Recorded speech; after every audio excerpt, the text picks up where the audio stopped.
20 तारीख से पितृपक्ष जो आ रहे हैं, इन पक्षों में पितरों से संबंधित बहुत सारी जानकारी मैं आपको देने वाला हूं, जिसमें अभी मैंने आपको बताया था पितरों के विषय में, आपको बताया था कि पितरों को भोग कैसे लगाया जाता है।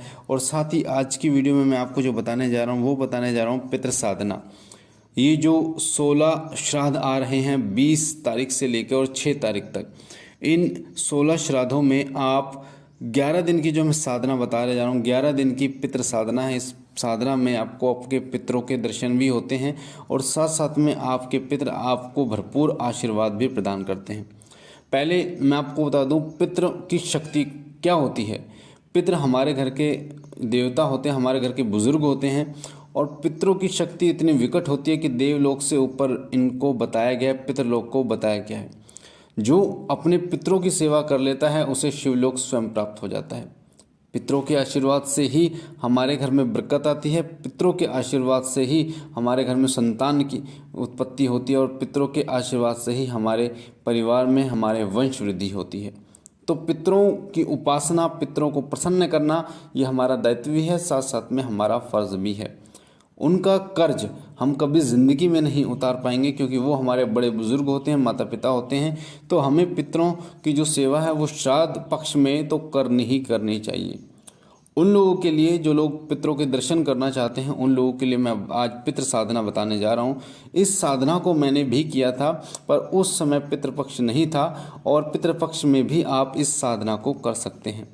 इस साधना का प्रभाव ये होता है कि आपके पितर आपके घर में वास करते हैं और साथ साथ में आपके पितरों के दर्शन आपको होते हैं। कई लोगों ने इस साधना को किया तो उनके ऊपर पितरों की सवारी भी आई और जो जो उन्होंने पूछा उन्होंने वो सारी चीज़ें बताई, पूछा दी, उनके घर में क्या चल रहा है क्या नहीं, ये सभी चीज़ें इस साधना के माध्यम से उनको प्राप्त हुई। तो करना क्या है मैं आपको बता दूं। इस साधना की शुरुआत 20 तारीख से आपको कर लेनी है। इस साधना की शुरुआत आपको 20 तारीख से कर लेनी है। पहला श्राद्ध पक्ष होगा और रात के 9:30 बजे से इस साधना को आपको करना है। रात को 9:30 बजे से इस साधना को करना है। क्या सामग्री चाहिए वो मैं आपको बता देता हूँ। पेन कॉपी लेके आप उस सामग्री को लिख लीजिए ताकि बार बार ये जो सामग्री है ये आपको ना सुननी पड़े। पहला आपको चाहिए वो चाहिए मिट्टी का एक सकोरा चाहिए। मिट्टी का सकोरा क्या होता है, एक जैसे हम जाते हैं दिवाली के दिन हम मिट्टी के बर्तन लेके आते हैं, तो ऐसे ही मिट्टी का एक सकोरा होता है, मिट्टी का एक बर्तन होता है जिसमें चिड़ियों को पानी डालते हैं और पक्षियों को पानी रखा जाता है। वो मिट्टी का एक नया सकोरा आपको चाहिए। साथ ही आपको चाहिए रोली का सातिया, उस पर जो रोली होगी, रोली का सातिया उस सकोरे के अंदर आपको बनाना है। 2 लड्डू आपको चाहिए। चांदी के 2 नाग नागिन आपको चाहिए। चांदी के 2 नाग नागिन आप सुनार पे जाएंगे तो 100-200 रुपये में आप कोई भी आपको दे देगा कि चांदी के नाग नागिन आप मुझे दे दो, तो 2 नाग नागिन आपको दे देंगे। तो आपको 2 चांदी के नाग नागिन चाहिए। जनेऊ चाहिए सफ़ेद। पूजा की दुकान पे आपको एक जनेऊ आसानी से मिल जाएगा। आपको चाहिए आधा गिलास दूध, चौमुखा दीपक देसी घी का आपको चाहिए होगा। तो ये चीज़ें सिर्फ आपको चाहिए जो मैंने आपको बताई। दोबारा आपको मैं बता देता हूँ। मिट्टी का एक सकोरा चाहिए जिसमें चिड़ियों को पानी डालते हैं, रोली से आपको उस पर सातिया बनाना है, उसके अंदर मिट्टी के सकोरे के अंदर 2 लड्डू, चांदी के 2 नाग नागिन, जनेऊ आपको चाहिए पूजा की दुकान पे जो मिलेगा, आधा गिलास आपको दूध चाहिए, चौमुखा दीपक चाहिए। ये सामग्री आपको चाहिए। दूध में आप गाय का भी ले सकते हैं, भैंस का भी ले सकते हैं, साथ साथ में ये जो अमूल का आता है ये भी आप ले सकते हैं, कोई दिक्कत ऐसी है नहीं।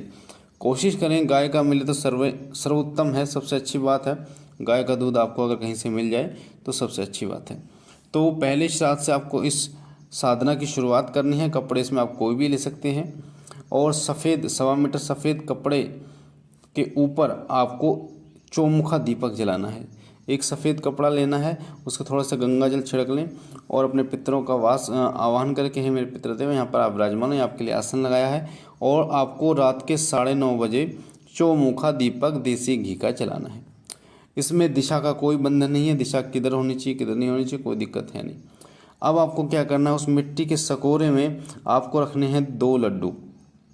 मिट्टी के सकोरे में 2 लड्डू आपको रखने हैं। उन 2 लड्डुओं में जो चांदी के नाग नागिन आपने लिए हैं उन दोनों लड्डुओं के ऊपर आपको चांदी के नाग नागिन लगा देने। मिट्टी के सकोरे में रोली से सातिया आपको पहले ही बना लेना है। सातिया जो मैंने आपको बताया, चांदी के 2 नाग नागिन आपको लड्डू के दोनों लड्डू में लगा देने हैं। जनेऊ, जो जनेऊ लिया है वो उसको आपको सकोरे के चारों तरफ आपको डाल देना है। आधा गिलास दूध, उसको भी आपको सकोरे में डाल देना है। बस इतना आपको करना है। पहले दिन आपको करना है ये, और पहले दिन ही ये करना है। और जो दिन होंगे यानी 11 दिन तक जब इसे आप करेंगे तो सामग्री इसमें और नहीं चाहिए, सिर्फ चौमुखा दीपक ही इसमें चलेगा। ना आपको दोबारा मिट्टी का सकोरा लाने की ज़रूरत है, ना 2 लड्डू लाने की ज़रूरत है, ना नाग नागिन, ना जनेऊ, ना दूध। कई लोगों को पिछली साधना मैंने डाली थी जब, तो कई लोगों का ये प्रश्न आया था कि जी दोबारा ये सामग्री डेली प्रयोग करनी है कि नहीं। तो ये सिर्फ पहले दिन प्रयोग करनी है, डेली नहीं करनी।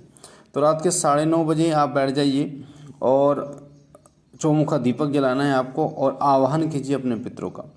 अगर आपका कोई ऐसा ऊत है, आपका छोटा भाई हो गया या फिर आपका कोई छोटा बेटा हो गया, तो उसका आवाहन आपको ज़रूर करना है, उनका आवाहन ज़रूर करना है। मैं उदाहरण के तौर पर बताऊँ, मेरा एक छोटा भाई था जो गुजर गया था, उसका आवाहन जो है वो मैंने वहाँ पर किया था, तो वो हाजिर भी हुआ था। तो आपको आवाहन करना है अपने पितरों का।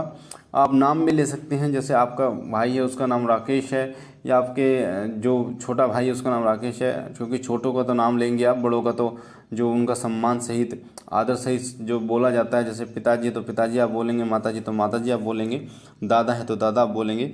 और आपको आसन पर बैठकर ध्यान करना है अपने पितरों का। हे मेरे छोटे बड़े पितरों, जहाँ पर भी हो मेरे घर के छोटे बड़े पितरों, मैं आपका आवाहन करता हूँ। कृपया करके यहाँ पर विराजमान होइए, आपके लिए आसन लगाया, कृपया करके इस आसन पर विराजमान होइए। आइए मेरे छोटे बड़े पितरों, भूले बिसरे जितने भी मेरे छोटे बड़े पितर हैं मेरे घर के सभी। तो आप देखेंगे कि आपको अनुभव जो हो, मेरे को तो 5 दिन के अंदर इस साधना के अनुभव होने शुरू हो गए थे। और मेरा भाई जो है वो आ गया था और उसने मुझे दर्शन भी दिए थे, बताया भी था। पर इस चीज़ का ध्यान रखना कि जब रात को इस साधना को करोगे तो सब सो गए हों तभी इस साधना को करना है। सब सो गए हों तभी आपको इस साधना को करना है।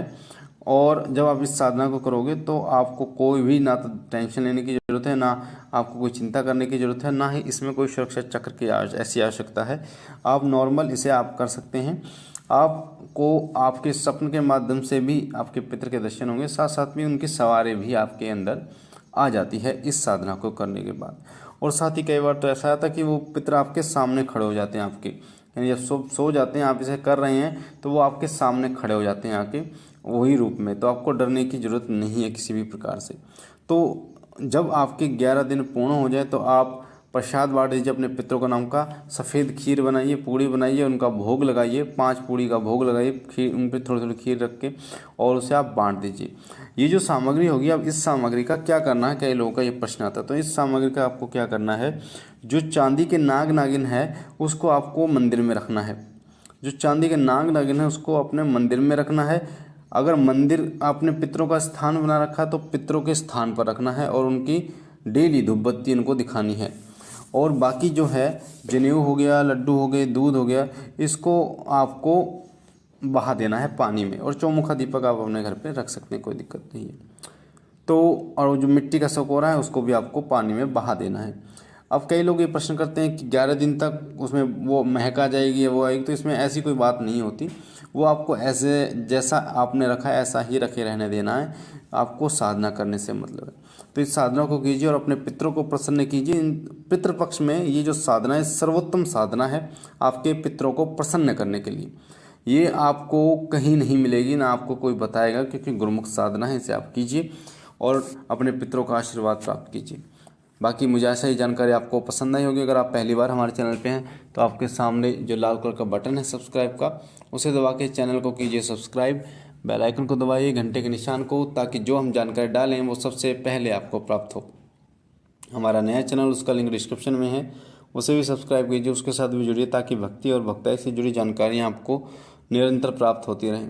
बाबा भोलेनाथ आप पर कृपा करें, आपके घर पर कृपा करें, आपकी झोली भरते रहें, आपके पितरों का आशीर्वाद सदैव आपके ऊपर बना रहे। हम मिलते हैं एक नई जानकारी के साथ। तब तक के लिए ओम नमः शिवाय, ओम नमः शिवाय, ओम नमः शिवाय।